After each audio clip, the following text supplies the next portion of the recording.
नमस्कार दोस्तों, देश के सबसे बड़े सूबे उत्तर प्रदेश और उत्तर प्रदेश के सबसे अहम और दुनिया के सबसे पुराने शहर माने जाने वाले काशी, जिसके जन्म का कोई इतिहास किसी को पता नहीं। कहते हैं काशी कब बनी, कब पनपी, ये भगवान शिव के त्रिशूल पर बसी है।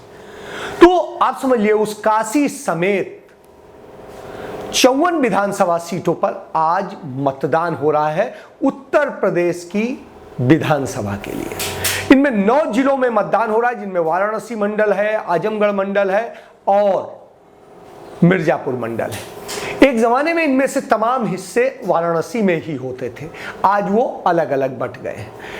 इसके जिस तरह से अब देश बांटा जा रहा है, आप देश बांटने का किससे सब समझते हैं। देश के 5 राज्यों के विधानसभा चुनाव चल रहे हैं, उन्हीं की कड़ी में ये है। पंजाब में आपने देखा, पंजाब जो देश दुनिया में एक अपना अलग पहचान रखता है, उस पंजाब में भी इलेक्शन हो चुका है। उसके बाद में उत्तराखंड, जहां से गंगा यमुना सब निकलती है, तो गंगा यमुना सरस्वती तीनों का उद्भव हो जहां से, वह उत्तराखंड, वहां पर भी चुनाव हो चुका है।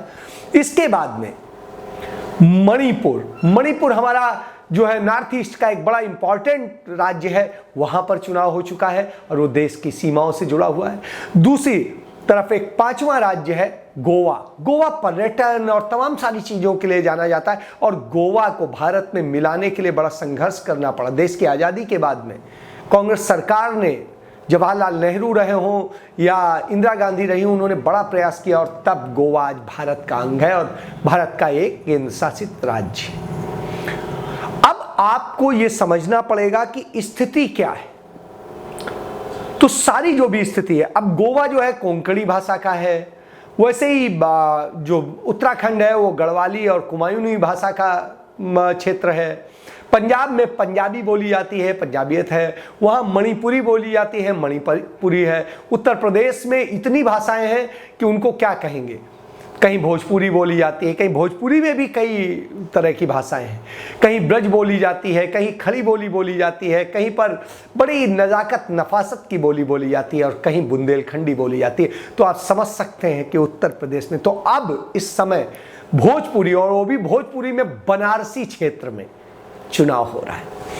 आपको समझना पड़ेगा कि 3 बजे तक के चुनाव के नतीजे कितना मत प्रतिशत है वो आ चुका है। चुनाव आयोग के मुताबिक आजमगढ़ में 45.25% वोट पड़ा है, भदोही में 47.50% पड़ा है, चंदौली में भदोही में 47.50% पड़ा है और चंदौली में 50.75% पड़ा है।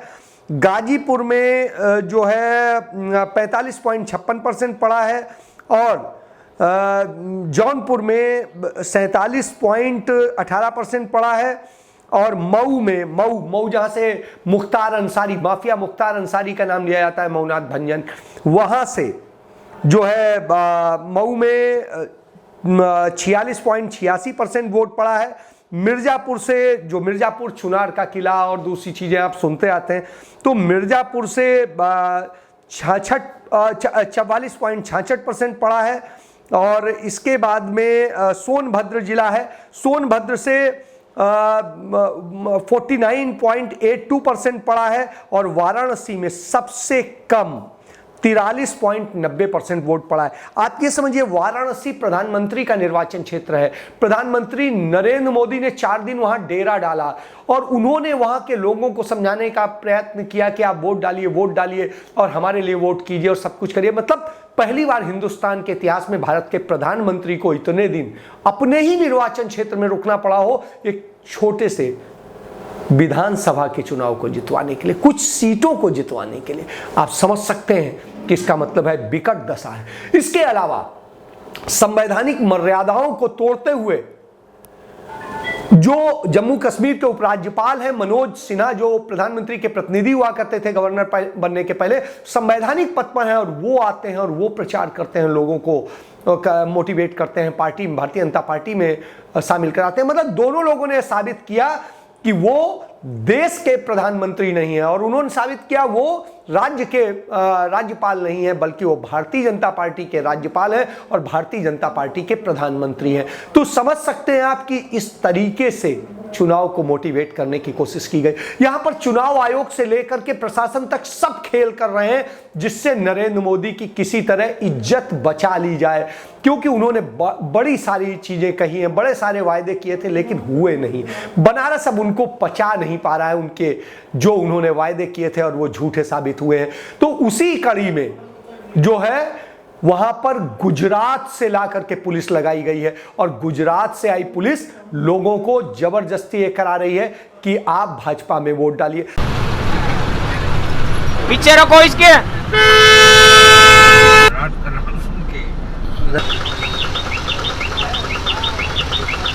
अब निकल जाएगा।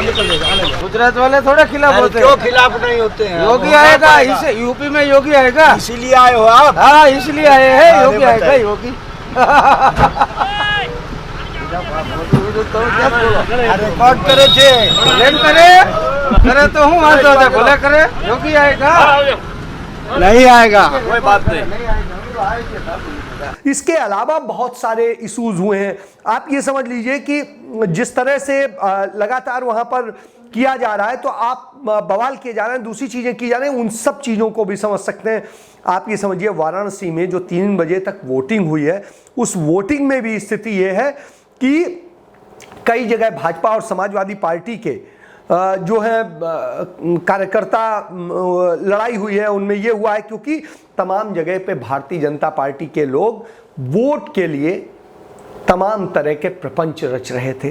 तमाम सारी जगह पे स्थिति यह है कि बहुत बुरी हालत में रहा। कैंट में सबसे कम 40.7% वोट हुआ है और वहीं सेवापुरी में सबसे ज़्यादा 43.76% वोट हुआ है। तो आप समझ सकते हैं कई 311 बूथ नंबर 311 में ईवीएम खराब हो गई। अब यहां पर यह स्थिति है और आप यदि देखेंगे बनारस की स्थिति यह है कि बनारस में तमाम सारी जगह पे जहां माना जा रहा था बड़ा अच्छा वोटिंग होगी और सारी चीजें, वहां पर भी वोटिंग बहुत अच्छी नहीं हुई है और तमाम जगह पे शिकायतें आई हैं। एक जगह भारतीय जनता पार्टी के प्रत्याशी और जो मंत्री हैं उनके पर्चे पे उनका फोटो लगा के और वो करके पर्चियां बांटी जा रही थी। ये किया जा रहा था जबकि चुनाव प्रचार 2 दिन पहले बंद हो चुका है। तो इस तरह के भी खेल हो रहे हैं। स्थिति ये है कि 150 से अधिक शिकायतें चुनाव आयोग को की जा चुकी हैं समाजवादी पार्टी द्वारा कि किस तरीके से सारे मोटिवेट करने के लिए, किस तरह से चुनाव को अपने लिए टर्न आउट करने के लिए क्या क्या खेल किए जा रहे हैं। बाहुबलियों का प्रयोग किया जा रहा है इस क्षेत्र में, चाहे धनंजय सिंह हो, चाहे ब्रजेश सिंह हो, चाहे जो जाने कितने माफिया का इस्तेमाल जो है भारतीय जनता पार्टी कर रही है। जो भारतीय जनता पार्टी कहती थी हम भयमुक्त उत्तर प्रदेश बना रहे हैं, भयमुक्त पूरे राज्य को बना रहे हैं, अपराध मुक्त बना रहे हैं, उन्हीं के माफिया लोगों को डरा रहे हैं। तमाम दलित परिवारों को डराया गया कि आप वोट नहीं करेंगे। इसी तरीके से कुछ पिछड़ों को धमकाया गया कि आप वोट नहीं करेंगे, वोट करेंगे तो हमें करेंगे। तो इस तरह की भी स्थितियां आ रही हैं, ये भी शिकायतें सामने आई हैं। इसके बाद में तमाम सारी जगह ये है कि कई लोगों को वोट डालने का, उनके नाम पूरे गायब हो गए। सफाई कर्मी थे, वो भारतीय जनता पार्टी से नाराज थे, उनका पूरे वोटिंग लिस्ट से नाम ही गायब हो गया और कई दिनों से शिकायत कर रहे थे लेकिन कोई सुनने वाला नहीं, कोई इंसाफ नहीं हुआ। स्थिति ये है कि बाहुबलियों का ये चुनाव हो गया है। तो यहां पर बाहुबल भी इस्तेमाल हो रहा है, माफिया भी इस्तेमाल हो रहे हैं, पुलिस भी इस्तेमाल हो रही, चुनाव आयोग भी इस्तेमाल हो रहा है। तो भारतीय जनता पार्टी नरेंद्र मोदी की इज्जत बचाने के लिए हर साम दाम दंड भेद अपना रही है। तमाम जगह से भी शिकायत आई है कि पैसे बांटे जा रहे हैं, कहीं कुछ किया जा रहा है, शराब बांटी जा रही। तो इस तरह से और चुनाव आयोग भाजपा के लोगों को रोक भी नहीं रहा है। दूसरी तरफ दूसरी पार्टी के कार्यकर्ताओं और नेताओं को रोका जा रहा है। एक जगह यह भी शिकायत आई कि ईवीएम में समाजवादी पार्टी का जहां पर निशान बटन दबाने का था उसमें डाल दिया गया, क्यूफिक्स टाइप का डाल दिया गया, जिससे कि उसको आदमी दबाए तो दबे नहीं और वोट ना हो पाए। तो ये भी शिकायत आई। इस तरह से बहुत सारी शिकायतें आ रही हैं, बहुत तरह से इस्तेमाल हो रहा है। मंत्री सरेआम धज्जियां उड़ा रहे हैं। तो आप समझ सकते हैं प्रधानमंत्री से लेकर के तमाम सारे संवैधानिक पदों पे बैठे लोग भी इस तरह के कुकृत्य कर रहे हैं। तो आज संवैधानिक मर्यादाओं को तितांजलि देकर चुनाव जीतने की कवायद की जा रही है। और ये कब की जाती है? जब पता होता है कि वोट हमें नहीं मिल रहा है, हम हारने जा रहे हैं, तब सारे प्रपंच रचे जाते हैं। और वही प्रपंच वाराणसी, आजमगढ़ और मिर्जापुर मंडल में के जिलों में 9 जिलों में इस बार रचे जा रहे हैं, क्योंकि इसमें प्रतिष्ठा नरेंद्र मोदी और योगी आदित्यनाथ दोनों की फंसी हुई है। दोनों डबल इंजन की जो सरकार कहते हैं उसकी ये हालत है। और चुनाव के दौरान ही तमाम बयान, तमाम योजनाएं, तमाम उसकी बात की जा रही। तो आप समझ सकते हैं कि किस तरीके से मतदाताओं को भ्रमित करने की कोशिश की जा रही। लेकिन मतदाता है कि सुनने को तैयार नहीं, वो अपने मन से वोट करना चाहता है। और निश्चित रूप से लोकतंत्र में यही होना चाहिए, मतदाता स्वतंत्रता से वोट करे, उसका जो मन करे वहां वोट करे, जो उसे सही लगे उसे वोट करे, यही होना चाहिए। लेकिन इसमें बाधा डाली जा रही है। फिर भी भारतीय जनता पार्टी डरी सहमी नजर आती है। और वहीं समाजवादी पार्टी, कांग्रेस कहीं ना कहीं एक उल्लास में दिखाई देते हैं। और बहुजन समाज पार्टी इस बार हाशिए पर जाती दिखती है, जहां पिछली बार उसने बड़ा अच्छा परफॉर्म किया था। धन्यवाद।